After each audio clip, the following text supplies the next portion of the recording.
Hi guys, and welcome to week 3 of Online Comp 1. I think we're all kind of back on track after our technical difficulties last week.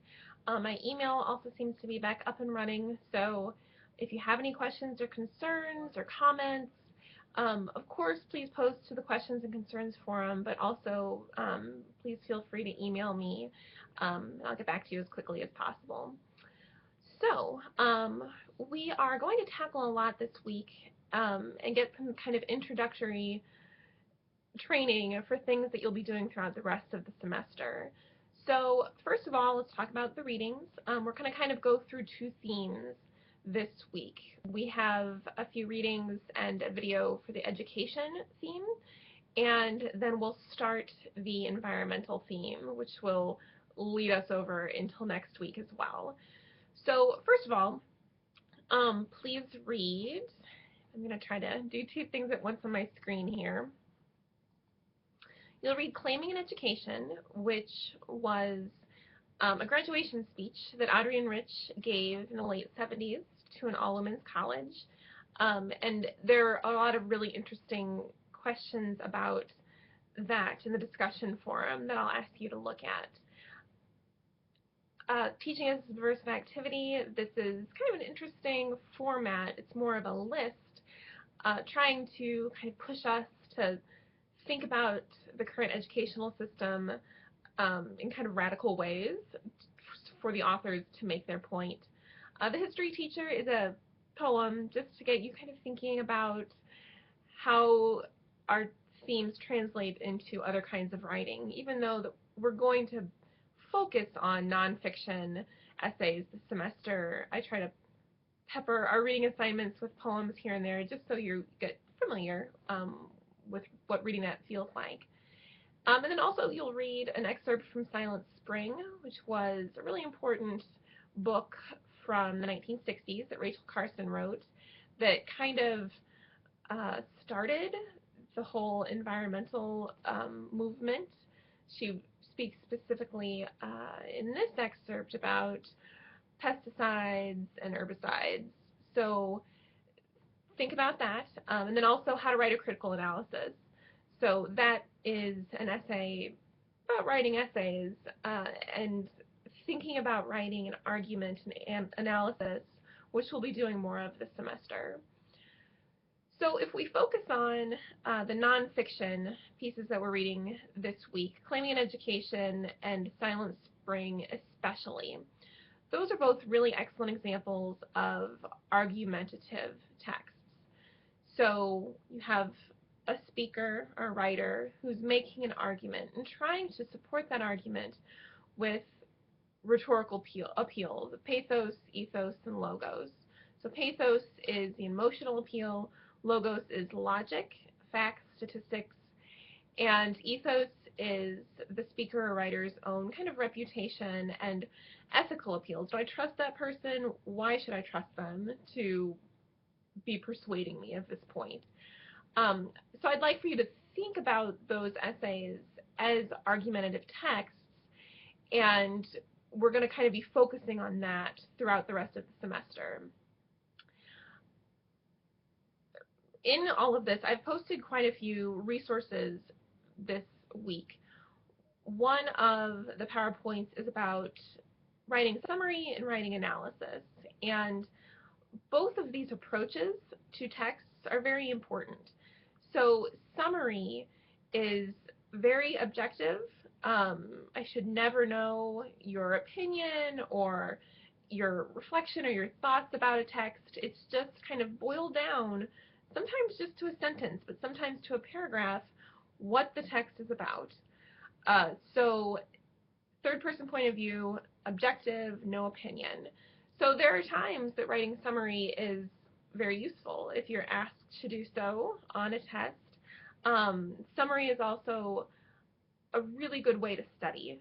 So if you read a chapter in your history book, trying to summarize what happened in that chapter really helps your study skills.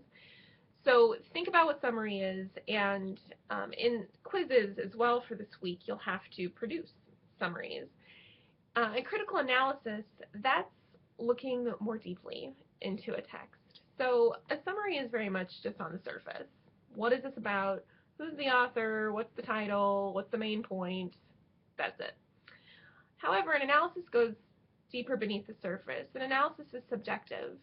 So you may look at an essay through a critical lens and argue that Claiming an Education is a timeless text that still speaks to students, male and female, and then you would support that with analysis, analyzing the text.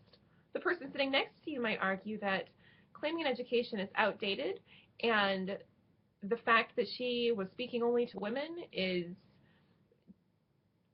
too clear for it to speak to male and female students, and then critically analyze it that way. So analysis asks us to be subjective, to make a point, make an argument about the argument. So you're looking beneath the surface. You are kind of digging deeper and looking for evidence to support your point about that text. So I just want you to start thinking critically about the different ways that we can approach what we read. And not just what we read, but also what we watch and listen to. And something else this week that you'll be doing is watching a short video, a TED Talk called Education Kills Creativity.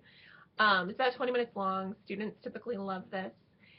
It's a man, he's an educational expert, Sir Ken Robinson, and he, by using narrative, by using rhetorical appeals, he's making a very clear argument in this video, and I want you to think about watching that speech and listening to it as a text, because that's what it is. Just as Adrienne Rich's Claiming an Education started out as a speech, we now read it like an essay.